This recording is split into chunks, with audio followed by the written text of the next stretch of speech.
First of all, Vesna, can I just say a huge welcome to the Consalia Sales Transformation Podcast Series. It's wonderful to have you with us. I'm really honored to be invited. I think the topic that we're going to be speaking about around sort of culture and strategy and so on is a subject that's really, really close to my heart. So I'm absolutely looking forward to the conversation we'll have together.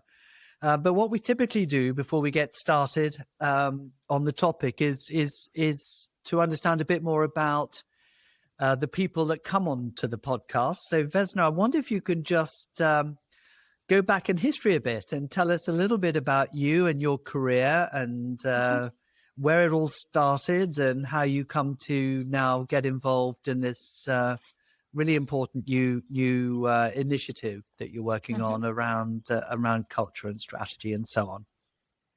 Thank you. Well, it started a long time ago. As a kid, I always wanted to be a journalist.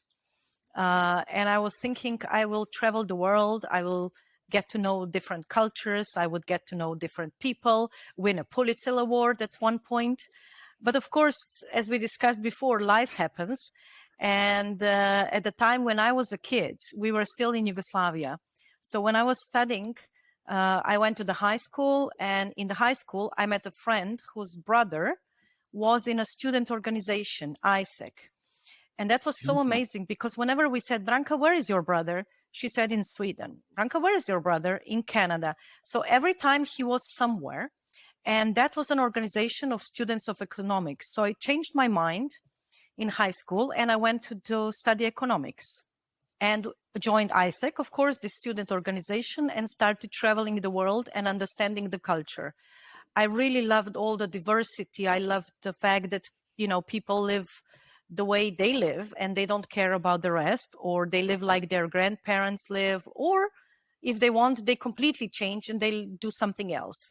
So this was really inspiring for me all the time. So when I started to work, I was looking to start to work for a foreign company, for an international company. And I was lucky enough that Stimorol, at that time, then DAS, Stimorol Chewing Gum Company, employed me.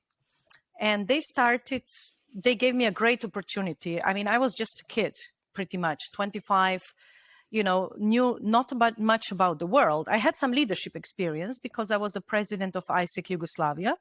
So there are 19 different universities that I was coordinating, but I was still just a kid. But they saw something in me, and they employed me to be a country manager of Adriatic and Balkans, so the area of ex-Yugoslavia, Albania. The good thing was also that I spoke the languages of all the region. So together with my enthusiasm, I guess they thought this was good enough. And what sort of role did you have with them at the time, when they took you on board? You were a country manager, but what did that involve? Well, country manager involved everything pretty much at the beginning. So I was a manager of the company. I was a salesperson. I was a marketing person. I did have an outside accounting, but everything else, particularly sales and marketing, were in my hands. And that is also when I got this passion for selling and for marketing. In my opinion, and I know a lot of people will hate me for this, but in my opinion, sales and marketing are one. Yeah, you cannot have one without the other. You cannot have a brand without selling it. You cannot have sales without knowing what your brand is and what it stands for.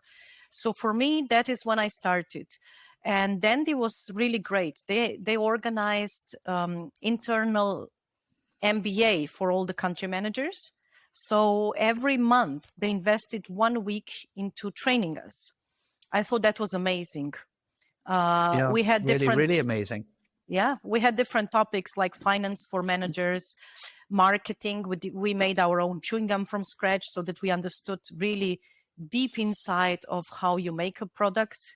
Then we had sales training, a week of sales training somewhere in Denmark. It was amazing. It was a great trainer. And I'm sure you even develop now the training sessions and the trainings that you do on sales. But for me, coming from having zero experience, that was actually amazing. So in a week, we've been doing all different types of negotiations, public speaking. They woke us up one morning at 2:00 in the hotel, and they invited everyone to come to the stage, and we had 2 minute only presentation about various topics. Mine was grass, for example. So now how much can you tell about grass at 2:00 in the morning to make sure that people don't fall asleep? It gives you, of course, it was a funny exercise, but it gives you an understanding that you need to focus when you speak, that you need to make people interested, otherwise they would fall asleep. So that was my first, and I would say the part where my passion for sales started. Yeah, so you moved away from sales, I think, and then you sort of moved more into perhaps marketing, which is great. Marketing and management, both.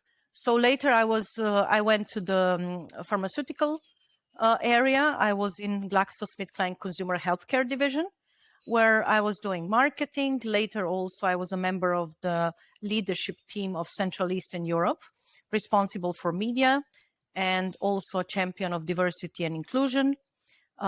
In between, I've been leading a media agency in Adriatic and Balkans. So there was very different things I did, but to answer what you commented, like that I went away from sales, I actually went away from sales function, but I didn't go away from sales. Yeah. Great. No, I completely agree that sales and marketing, you shouldn't separate them. But it's very interesting if you go back into history, and particularly if you look at the UK and you look at the professional bodies that represent sales and marketing. We used to have the Chartered Institute of Sales and Marketing. But in the 1960s, it decided it would drop the word sales from it. So it's now known as the Chartered Institute of Marketing. And I think this has been some of the challenges that has existed, or does indeed exist to this day, around around sales and marketing kind of being seen as one. And I think it's a great shame that some of these divergent thoughts and processes happened. I actually do think in the modern era that we're now in, not in the 1960s when this happened, that people are seeing these two functions coming together. But still, at university, if you were to go on a university degree course now, and you were to research academic journals, there are about 150 academic journals that are connected with marketing, and there are 2 academic journals linked to sales. Very interesting. So the balance, from an academic point of view, the balance between sales and marketing is very much skewed towards marketing, and that's because a lot of the business schools in the world have kind of felt that sales is a bit of a dirty word, that it's not as professional as marketing, and for that reason, sales has got a bit of a tarnished image, and I think it's a great shame. But you probably know that we're doing a lot to try and change that image through some of the education programs that we're running. But I always really pleased to hear anyone like in being country managers and running businesses are saying, actually, sales and marketing, we should see them as one thing. Yeah, all connected. Yeah. I mean, of course, there are specifics for marketing and for sales, but I think that maybe marketing is more sexy because there are all these marketing awards. But some of them, like EFI, I used to be president of EFI Slovenia in the last from 2020 to 2022. And actually, that is one of the rewards in marketing, which takes in consideration sales. So if you have effective and efficient investment, then you get the award. And I think those are the parts which we would need to think, how to bring it back together, because being in sales or a salesperson is just not as sexy as being marketing person. Yeah, it's quite interesting. I had a book published a couple of years ago called Selling Transformed, and it was put in for an award, one of the major book awards, and they didn't have a classification for sales, so I was competing in a category. This, was around business management or something, and sadly I was shortlisted, but didn't actually sort of end up winning the award. But yeah, I think you could be right. There's not enough kind of focus on it. But anyway, we're slightly sidetracked, but a really interesting side conversation. But I would really like maybe to hone in around the area that you've become really passionate, about, which is to do with culture, which is also linked quite closely with brand and so on. So I wonder if you could, explain the journey that you've been on, from GSK now to sort of focusing very much on culture and brand and so on. Absolutely. In GSK, I was a part of the Central Eastern European team. And I can tell you that the culture that we were building was amazing. It was very close to my heart, very close to my own values, but not exactly the same as the company was building it. And I could see that when I changed my reporting role. Suddenly my role started to report to another area, so to a media director in Europe. And I could see that we had a completely different understanding of what our values mean. And that was very interesting for me. I didn't know how to change that. I didn't even, I just thought about it. I was like, okay, when my boss says in line with transparency, it's actually, to me, it doesn't make any sense because it had nothing to do with transparency, what he was saying. Yeah, so I was starting to think about that, but I didn't do much. I was just a little bit unhappy. I didn't find really, I didn't find the values that he was talking about as motivating as the ones that we were talking about in CE. Of course, it was the same value again. It was just differently interpreted. So when I left GSK to come back to Slovenia, I didn't know first what I'm going to do. But then a friend of mine, told me that her husband is developing new framework and invited me to talk about it. And it was amazing. He is his name is Mateusz Media. He did high school in computers, but he is the designer, one of the first to receive Red Dot design in Slovenia, extremely intelligent, introvert, which is quite interesting because I'm completely opposite. And he was realizing that he was doing his work often twice, 3 times, 4 times. So his design work, when they were doing architecture of the brand or communication of the brand, he realized that something that they got into the brief and how they understood the brief, and they went back to the brand manager and the brand manager approved. Then someone from higher in the rank came in and said, oh, but this is not on our values. And again, the words were the same, but understanding was different. So he started to work on something to understand the brand better, to understand the brief better, to make sure that he's not doing the same job 3, 4, 5 times. And he came up with a framework called Business Genome. First, he was only thinking about the brand, but he understood immediately that the whole business depends on it. Right? So it's not just the values, how you present them in the brand, but it's how you present them in the whole organization, in everybody employed and connected with the company. So he invited me to work with him, and I was absolutely thrilled because it is really something that I've been thinking a lot about, but I didn't know what to do about it or how to I didn't even think that I'll ever have anything to do with it. So when we started to work together, I invented the applicative method. So how to use this within the organization. And it is great. It's quite an amazing framework, and I'm really very excited to talk about it. Well, I think before perhaps we go into how sort of it works, I think it'd be quite good to take a couple of steps back, if that's okay. And I'd just like to talk about what we mean by culture. I think that's I'd love to have that discussion with you.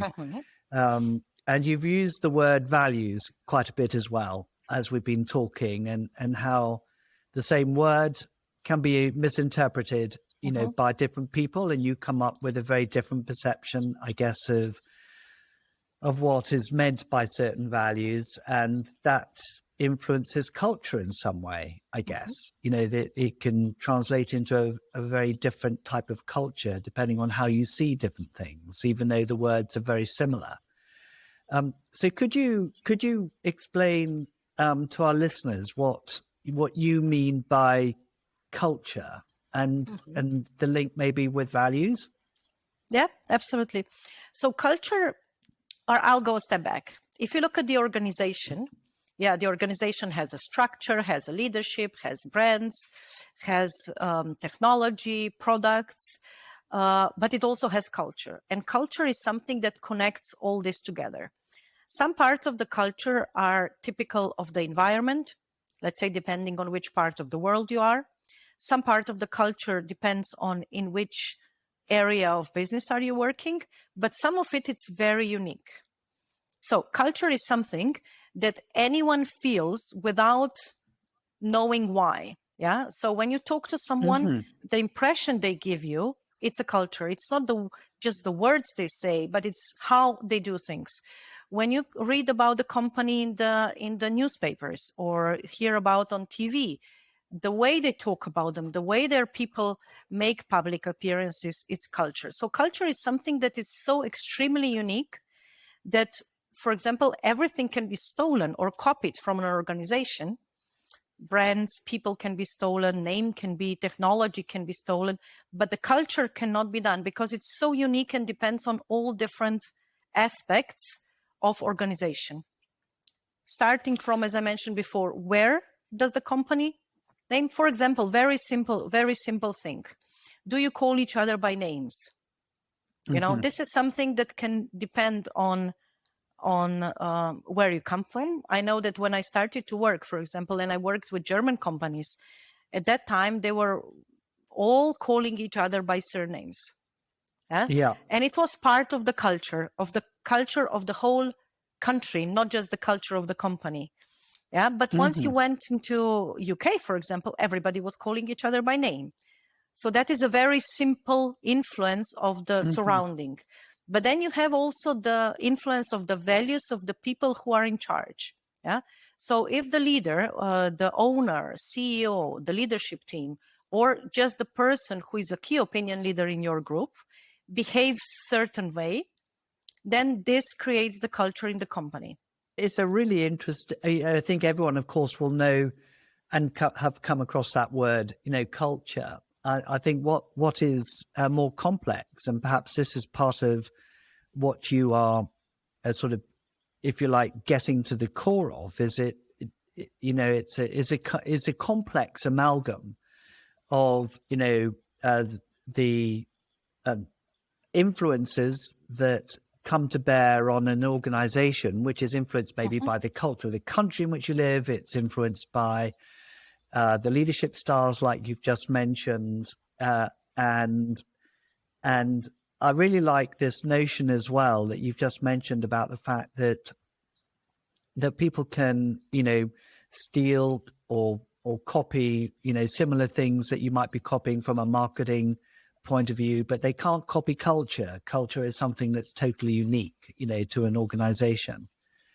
But it's got lots of moving parts, I guess. It is the leaders, but it's also, I guess, the people that work inside an organization as well. It's not just down to the leader that the culture is going to be defined. I would imagine, the bigger the company, perhaps the more you're going to be influenced by all the layers of management and people, that help build a culture.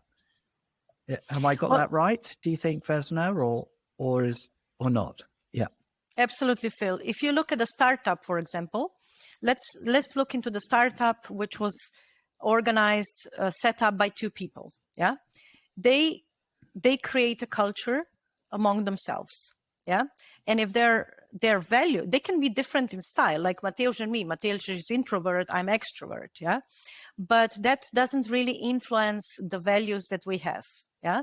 So if we have similar values, the organization will grow in similar way because we will employ people who have similar values. Or if we employ someone who doesn't have similar values, soon there will be a clash. Yeah. And if there will be a clash, you can sometimes maybe keep a person because you need that profile, but in long term, this will not work because everyday situations, everyday activities will be performed completely different by that person, in line with values or not in line with values, than you would do them as a owner, for example. So this is where there are two owners, and one new person comes in. So that one new person will adopt, adjust or leave. Yeah. Once you grow, for example, up to there is a theory that says that up to approximately 150 to 200 people, the culture and the values can be transformed down from the leadership to the employees. This, of course, depends if they're sitting together, if they meet each other very often, because you can lead by example. And leading by example is the most powerful way of transforming culture to others. But the bigger the company, or if they sit in different locations or in different countries, like the multinationals, like I mentioned, GSK had a completely different culture in CEE than the global culture. It was not in conflict, right? It was just different. Or I would say maybe it was in conflict sometime, but it was not better or worse. It was just different.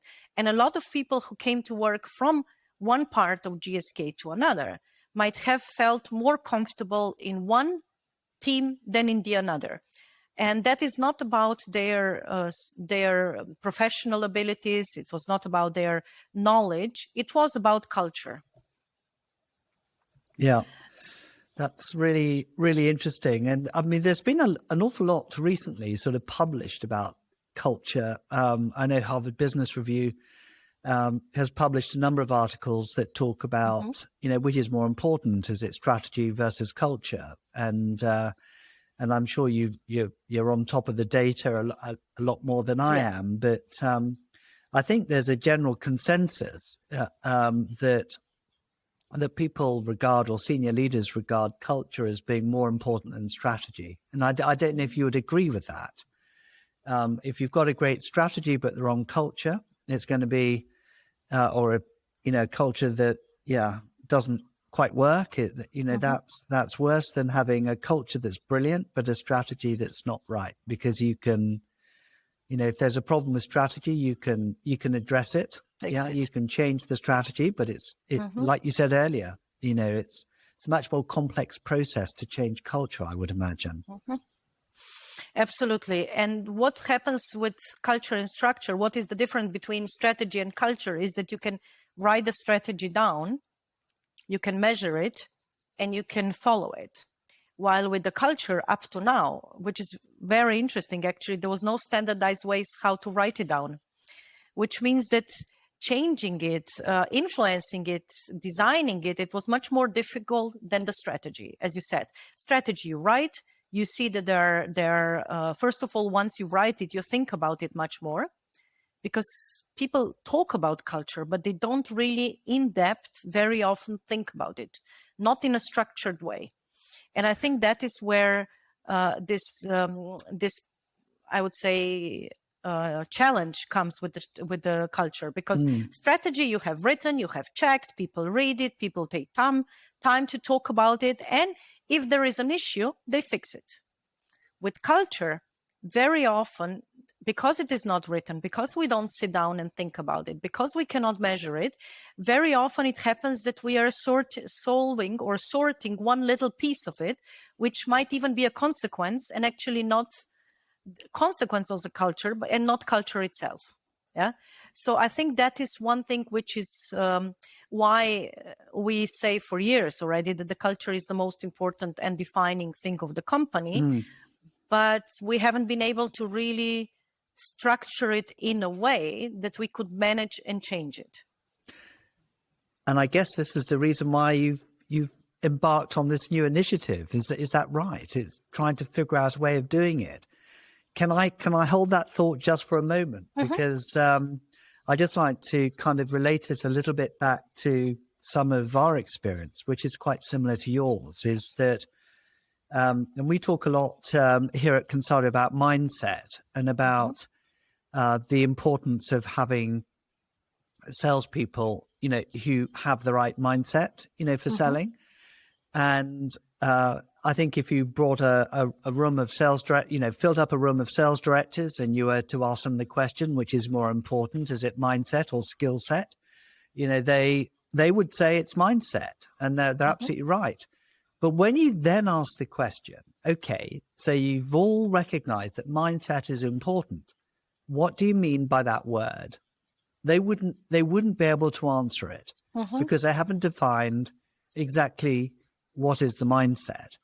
And I think this is what we found when we were doing our research around, how do you decode, how do you, try to get into the code of what's behind that word mindset. And this has started me off on this journey of a doctorate that led to the definition of what according to customers are the key mindsets required of salespeople. But I think what you've alluded to around culture, I 100% agree that I think that people use this word, very commonly, but there's not been a way to extrapolate, well, what does that mean? It's so intangible. So I'm very excited, that you found a way of codifying, I guess, what is culture, and it's going to be very different from company A to company B. So do you mind sharing a little bit of how do you go about this? Yeah. Well, actually, Mateusz and I were working on this. As I said, he invented the framework, and then I invented the way how to use it practically in the companies. And then we were tapping each other on shoulder for a while and being completely impressed with each other. And then we realized that, okay, maybe we need to go and talk to some other people. Are we just so impressed because it's us? Is it really possible that someone from tiny Slovenia who has never worked in culture, neither him or me, we've never been in HR, right? And sometimes people say that HR is responsible for culture, which I do not agree. I agree that the leadership team is the most important responsible for the culture. But, we came out of completely different things. He's a designer. I'm a media marketing specialist. We both have leadership experiences, but we've never worked in culture. So we realized at one point that we better go and check up. What do people who really know something about it think of it? So we came just before Corona. Just before COVID started, we came to London, and we were fortunate enough that Perry Timms, the HR Thinker of the Year 22, accepted us for the meeting, and he also organized a couple of other meetings with people who are at that time. It was an HR person from NHS. It was a consultant to the Queen's household. So different kind of people who had something to do with culture, but took their time, had 1 hour with us. We're extremely grateful to them. And they listened to us, and the feedback we got was amazing. It was from, how come I didn't think of that? This is so simple, because it's not a complex, it's a very simple framework. Yeah. So Perry said, this is so simple. I wished I would think of that. Someone said it's a game changer in the whole culture way. We got such a great positive feedback, and we even got ideas on how to improve. So what we're right now, the framework can work in the present time and can help companies decode and manage the culture. But in the future, you will be able to actually, before employing let's say before employing the salesperson or the sales representative, you will be able to check whether their mindset actually fits and overlaps with the company mindset, their culture. If the way they would solve, because there is in the mindset, obviously, if you talk, I would assume, I haven't read the research, but I would assume that most of the sales directors said that initiative and persistence would be some of those values. Am I right? Did anyone talk about that? Well, they did talk about it. and that's often how it's defined. But and they talk about tenacity and persistence and resilience. You know, these are some words that are sometimes used because salespeople can get told no quite often, and you've got to be able to pick yourself up and, you know, move on to the next sales opportunity. Yeah, but the work that I did with customers, of course, they don't care so much about persistence and resilience. You know, they care about other things. And so, and it's this area that the sales directors were nowhere near close, you know, to getting close to, I would say. Understanding, listening. Yeah, it's about being client-centric. Yeah, it's about being authentic, and it's about being proactively creative. And my favorite, actually, word is tactfully audacious. It's the art of knowing how far to go without going too far.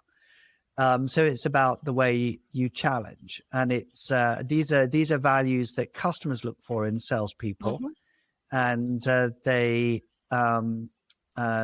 you know, the passion that you have for your products and solutions, tenacity. In a way, these are things that they would expect you to have, but and it would enable a salesperson to be more client-centric because the way they kind of focus on their problems and so on.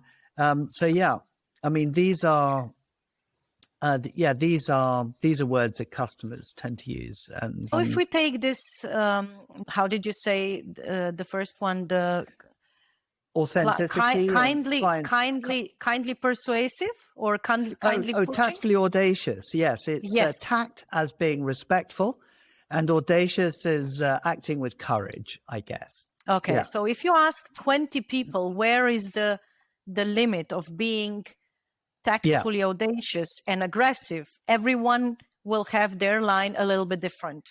Correct. Right? Yeah. And they will each be right. Yeah. Yeah. So if you ask me where I think, and if you ask my client, it will probably not be the same. And we are both right. Yeah. So we as a company need to decide how are we going to tackle that.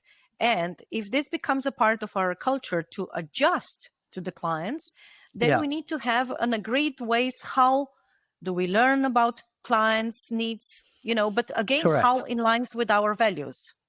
Yeah, not just if this is our value, we need to know, we need to agree.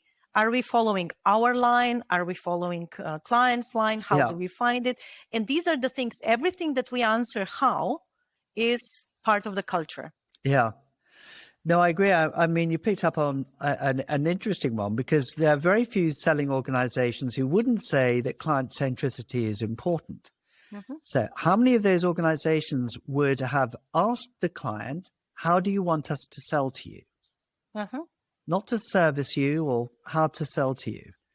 And honestly, it's less than 1% actually bother to ask the question.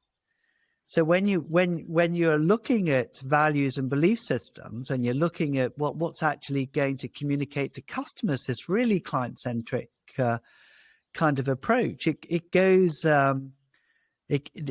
much further than being good at asking questions and being good at listening. It goes into something, like you were saying, it's part of your DNA. It's a part of how you operate. It's also, you know, you can talk your client-centric. And have all the things set up in this. But then if on the other side, you only motivize and incentivize your salespeople on the sales they're doing and on the level of the sales, then obviously you're not taking that in consideration. So it's not a part of your culture. It's just a part of what you're saying. Yeah. That's true. And that's where a lot of the tension can exist. So you have, you know, I guess you're touching upon processes and systems and reward systems, and how do you, what are all the levers at your disposal to, and what do they do to drive behavior, which is, I guess, I'm sure, something else that you must look at when you look at culture. And quite often you find that an organization's systems and processes do not drive, let's call it culture, a sales culture. that is aligned with the culture that customers would like to see from a sales force, because it drives a behavior that's very supplier centric. It's not so customer centric. They tend to be very tunnel vision about just meeting a quota, about meeting a sales target. And it comes across in very subtle ways to customers. They can tell when there's tension in a salesperson to reach a budget. They can just tell. They smell it. It's all of this is a part of culture, because what we do is if we want to be client centric, it's not enough that the sales team is client centric. The organization has to be client centric. Because how many times has it happened that the salesperson was client centric and maybe even asked and talked and sold an amazing product, but then the execution or the accounting or the complaint relations acted completely 100%. different. 100%. I know. And this is what we're trying to do. We're trying to make sure that the values that the company wants to show to the customers and to their employees are actually really the values throughout the organization, throughout the whole spheres of the organization, not just the salesperson or not just the HR person. Yeah. No, that's great. So let's come back to, I think it's really interesting what you were saying earlier on about you can see strategy written down in a PowerPoint slide deck or whatever it might be, but you don't see culture. So how do you define culture? Because it's such a. Are you able to share that, or do you want to share that? Yes, absolutely. So what we do is it's really a very simple process, though. What we do is we have different stages of the process, but it's all based on discussing and defining first what is an existing, or if you're a startup, we already start with designing a new one. But if you're an existing organization, we first put down what is the existing culture. The way we do it is that we talk to the people in a framework. We have workshops where we discuss how the values are manifested in every part of the organization, not just in sales, not just in HR, but in the product, right? So if you say that you're client centric and then your product is very difficult to use, you already lost them. Or if you say that you're environmental, let's say that your value is being environmentally friendly, and then you send tons and tons of papers to your clients to sign and to review and all that, so there are little things which we discuss. We take time, we structure it in a way that we discuss about business, about relations, to stakeholders, to employees, to the environment. Then we talk about product, about communication, even about fairs which they go to, the business offices. So, or if there's retails, about shops. So we take the whole sphere of organization and we discuss manifestations. Some of those will be behaviors, which is very known. So there's been a lot of work already in behaviors, but some of those are not behaviors. Some of those are just like, if we have an open, for example, if we have transparency as a value, just as an example, and we have open spaces, what does this actually mean in the line of transparency? So how do we create the spaces to be in line with this value? So it can be behaviors, it can be different kind of manifestations. And when you look at the whole, maybe to make it easier to understand. So in the organization, you have roles and responsibilities. This is who does what and to whom they report. Then you have processes, which is what you do at a certain moment to get to the certain result. And then culture or business genome, which is documented culture, documented DNA of the organization, tells you how to do these things in line with values. And when you do it with the organization, you see what is the existing one. Then we usually do it with the leadership team, what they think is an existing culture. And more often than not, we find out that there are some gaps. And there are not gaps because people are behaving differently just because they want, or it's usually just because there was not enough communication about the things which are not important in this particular moment for this particular business. We are running around, we are talking about processes, we're checking what needs to be done, and often we forget to discuss how will it be done. And this is where actually if you put all these together, you actually have a person who comes into the office, gets the job description, gets the processes, and gets the corporate DNA. Business genome. So they know what is their job, what they need to do to achieve the results, and how they need to do it. So they get the whole package. Got it. Yeah, no, really. But I imagine it's quite a complex, they're trying to take the culture and see how does it affect someone working in finance or someone working in production. I imagine that's quite a process that one would actually go through to create the sort of operating manual around culture. Is that so? Or do you find it, or have you got a way of sort of getting to that result, if you like, sort of fairly quickly or efficiently? We have an efficient way, which of course is not done within a week or two. Depending on the size of the organization, it will take more time, but it's much faster than any other process, which takes 3, 4, 5 times to change the culture in the organization. Right. So our process is much faster because you actually get a guide. You have it written down. So again, if I say that what we do is we decode it with the team, then we decode it with the leadership and design with them what they want to have in the future. And we write all that in the app, which is already the app which we use is designed in a way that we can click on the manifestations, which are important either for particular job description or even more for particular topic. So we create, once we've written all that, which was done in few workshops, and then we do the work of documenting it, then we sit down with either leadership or with the persons responsible for a specific area, and we create briefs. And brief has up to 10 manifestations, which we've chosen, and has different topics. For example, who we are, what do we stand for, how do we handle negotiation in line with our values, how do we lay off someone in line of the values?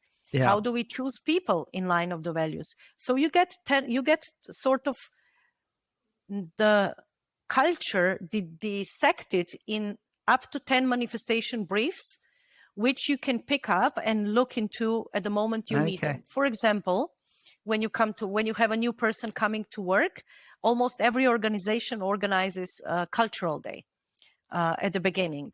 And they tell how we do things and we talk about that, which is great. But you imagine you come in as a new person, your head is full, you don't know yet the organization, you don't know the people, you're trying to remember where your chair is, you're trying to remember where the kitchen is, you're trying to remember what the names of your colleagues are.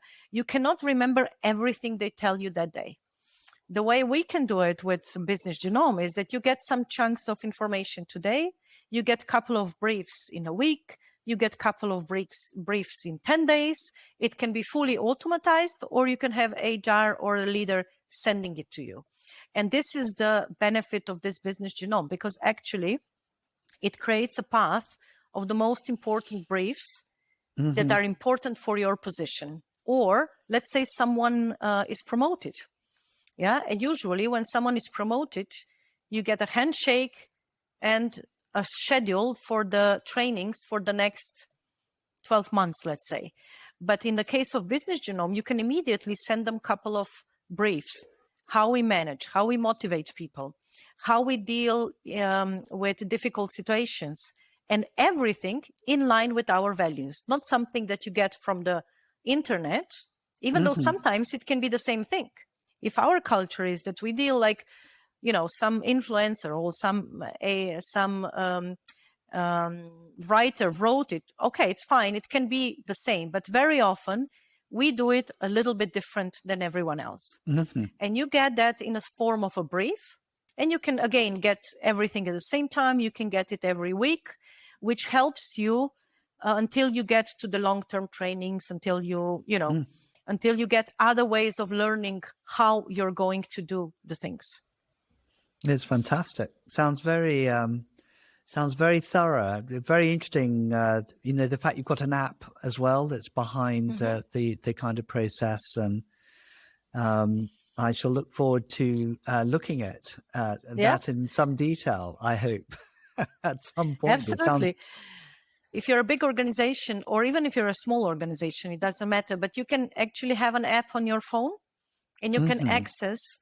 You sit in the car. If you're a salesperson, you sit in the car, and just like you look into the information about what the client was buying and what are their preferences and the names of their children and dogs and so on, you also look into, okay, so we've had this issue, for example, how do I deal with customer complaints in line with our values? You look into that in the car before you enter the room or before you call the online, and you have a quick reminder of how we do the things in line with values, which means that if today I break a leg and someone else comes tomorrow, the customer will see a different person, will see a different style of communication, but will have the same feeling of the values. It will have the same feeling.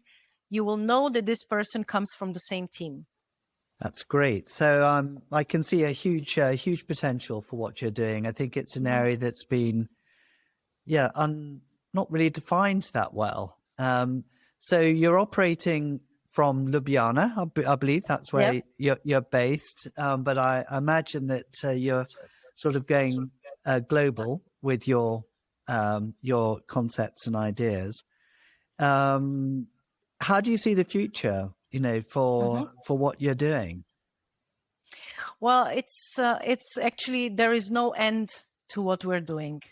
Honestly, because what we're on part of one side, we are acting as consultants, and we bring the clients to the stage. We help them decode, design, and manage their corporate DNA.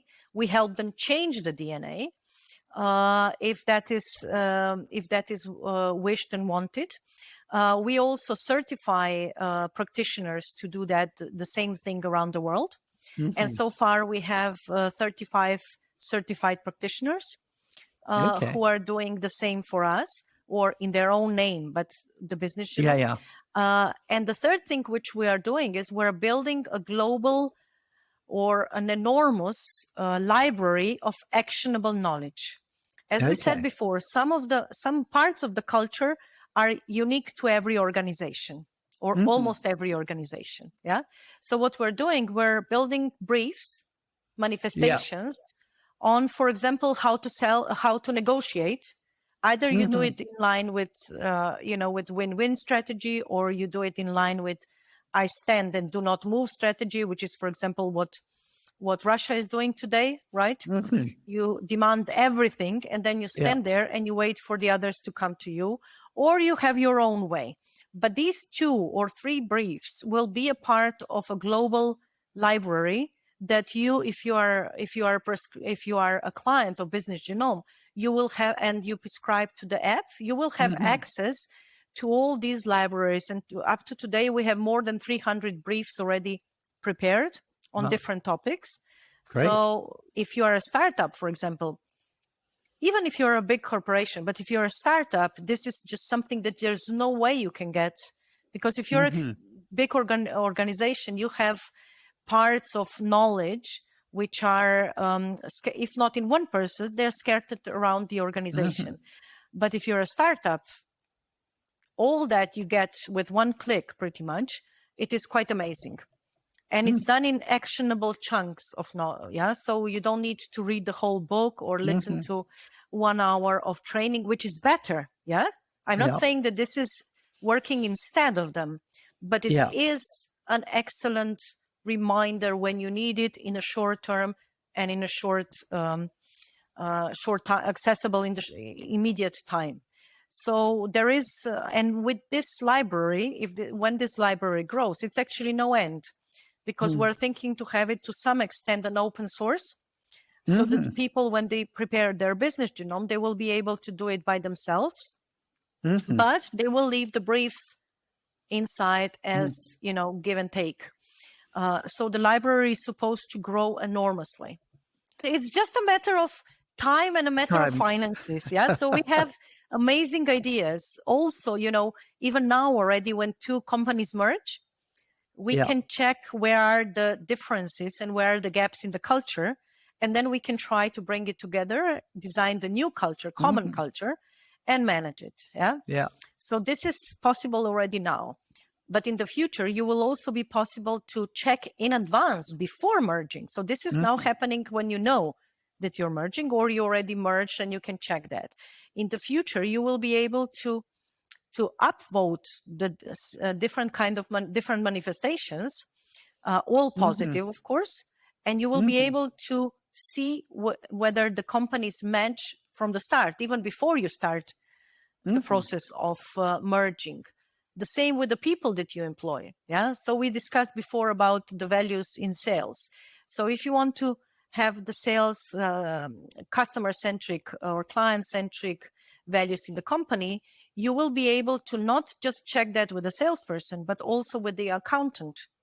Yeah. The manifestation of client-centric that are part of the accountant's work, you will be able to check them in advance. So we have big plans. Big plans. Well, it sounds terribly exciting. And I think you're going to have a very, very interesting future with this idea. And yeah, I think it's so important. And I think for any of our listeners who are interested to find out more, I'm sure Vesna will be around. We'll make sure that Vesna's details are in the show notes that we have with the program. But Vesna, I just want to say a huge thanks for joining us. I think you're doing an incredibly important thing, sort of defining culture. We come across this so often with clients that we work. So I'm quite sure that we'll introduce you to a number of the organizations as well here in the UK, and hope we can help you get started on your international expansion somehow, even quicker than you're doing at the moment. So thank you very much. Thank you. It is really an honor to be able to talk to you about this, because sales is definitely, the sales teams are the first, or very often the most visible parts of the organization. And they're striving so much to make a good impression, to live in line with values. And then sometimes the organization around them is not supporting it. So I think that actually the match with Consalia and with culture is really very important, as you mentioned already yourself. It is, yeah. I mean, in a way, you're certainly preaching to the converted over here. But I think the way you've started to develop your ideas and evolve them into defining it as you have done is incredibly interesting. And I think there's a natural alignment with certainly what we're doing. So I think on that note, we can bring this podcast session to a close. Thank you, Vesna. I hope you'll come back and share with us the evolution of the business. Maybe sometime in the future, you can tell us how it's sort of progressed. But it's been great. Thank you. With pleasure. Thank you very much.